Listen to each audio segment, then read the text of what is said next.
Sekarang kita akan bahas, kalau begitu sistem Islam yang benar kayak apa? Nah ini, sistem Islam yang benar kayak apa? Hadirin sekalian, sistem negara Islam, sistem pemerintahan Islam, tidak ada cara di dalamnya kecuali tiga: al-khilafah, wal imamatul uzma, wa imaratul mu'minin, kepemimpinan orang-orang mukmin. Jadi tiga. Dan tolong dicamkan, istilah khilafah tidak boleh diberikan kecuali pemimpin tersebut dipegang oleh anak cucu atau dari kalangan Quraisy. Makanya Rasulullah SAW mengatakan, al-khilafatu min Quraisy. Khilafah itu dari Quraisy.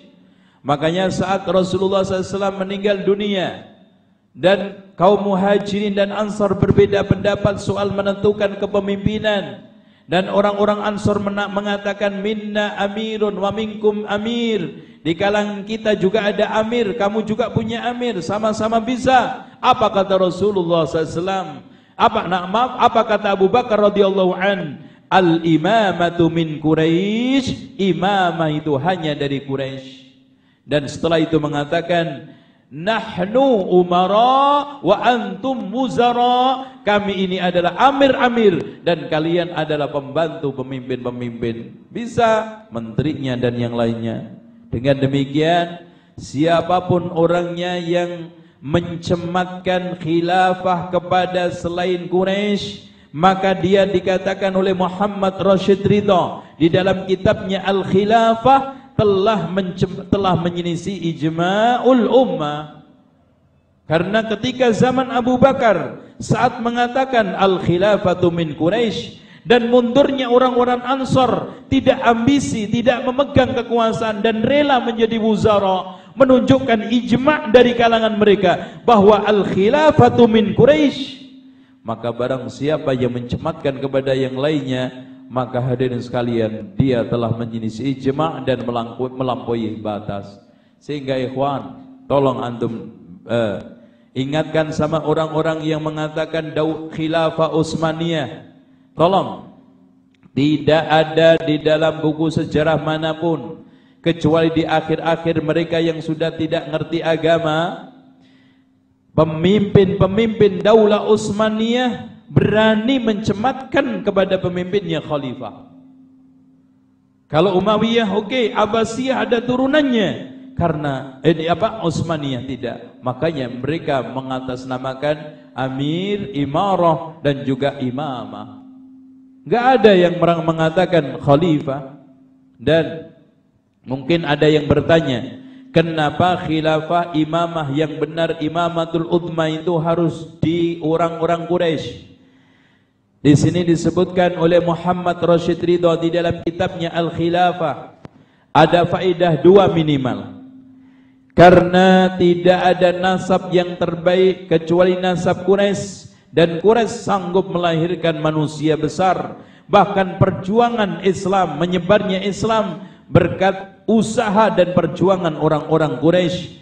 Yang terdepan adalah Rasulullah SAW. Kemudian setelah itu sahabat-sahabat Rasulullah SAW dari Quraisy. Dengan demikian mereka lebih berhak untuk menyicipi hasil perjuangan anak cucunya daripada yang lainnya.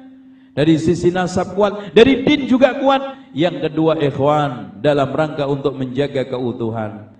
Kalau pemahaman agama selamanya satu, kalau manhaj selamanya satu, akidah selamanya juga satu, maka di sini diharapkan pemegang tampuk kepemimpinan umat yang pokok hendaknya juga satu jalur, yaitu yang telah berhasil mengukir ya kesuksesan kepemimpinan dunia, diawali dari Nabi Muhammad SAW, diteruskan Abu Bakar, Umar, Utsman, Ali, dan Umayyah, Abbasiyah, berhasil ya ikhwan ratusan tahun. Kenapa kita tidak berikan ke mereka? Daripada sekarang ini ajam ruwet terus, semuanya nanti akhirnya menjadi anak buah dajjalun, ya, karena kan mereka nanti berbondong-bondong menjadi pengikut dajjal. Sekarang belum ada dajjal aja sudah kemeruyuk. Coba bayangkan hadirin sekalian, sekarang kalau ada atraksi walaupun pendeta di lapangan Senayan bisa menyembuhkan orang buta, orang-orang awam muslim datang ke sana. Padahal itu jelas. Bagaimana nanti kalau Dajjal langit ditunjuk bisa turun hujan, sawah yang kering tumbuh tumbuhannya, batu jadi emas. Wah, ini lebih banyak yang ikut ke sana. Belum datang Dajjal aja sudah tertarik seperti itu.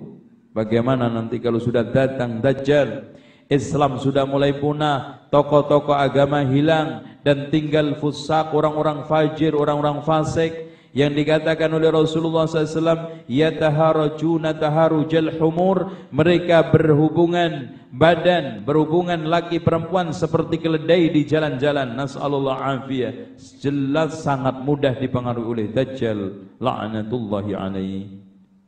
Dengan demikian, khilafah atau kepemimpinan di dalam Islam itu bisa bentuknya khilafah, bisa bentuknya imamatul uzma, bisa bentuknya imaratul mu'minin. Maka dijulukin amirun. Dan menegakkan kekuasaan di dalam pandangan Islam itu wajib, fardu kifayah, syar'an la aqla. Hal ini berdasarkan ijma', di mana suatu hal yang sangat faktual.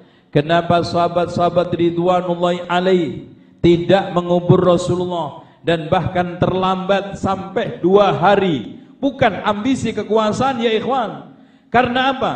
Abu Bakar, Umar dan sekian ribu sahabat faham kalau ini estafet terlantar, dan setelah Rasulullah SAW agama ini dikemanakan belum jelas, maka itu telah menyanyiakan amanah dakwah, amanah Rasulullah. Jelas menjaga amanah dakwah, amanah syariah lebih utama daripada amanah jasad yang suatu ketika akan dikubur. Dan itu bukan masalah yang penting.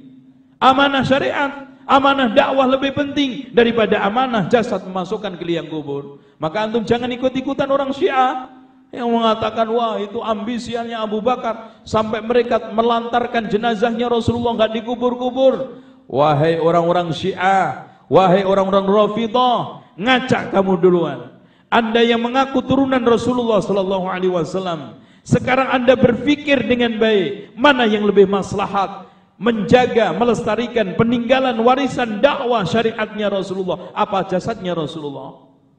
Tapi mereka la ya'qilun, mereka la ya'tabirun, mereka tidak mau berusaha untuk mau mengakui jasa-jasa semua ini. Yang ada adalah mencela, menghujat. Yang nomor 2, ma la yatimul wajibu illa bihi fahuwa wajib. Tidak akan kewajiban itu tegak kecuali dengan itu, maka itu wajib.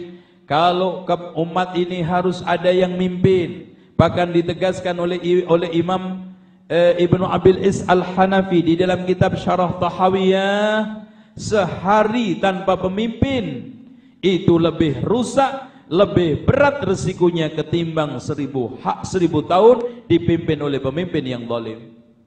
Karena jelas ada pengondisian, ada yang memimpin, ada yang dipimpin.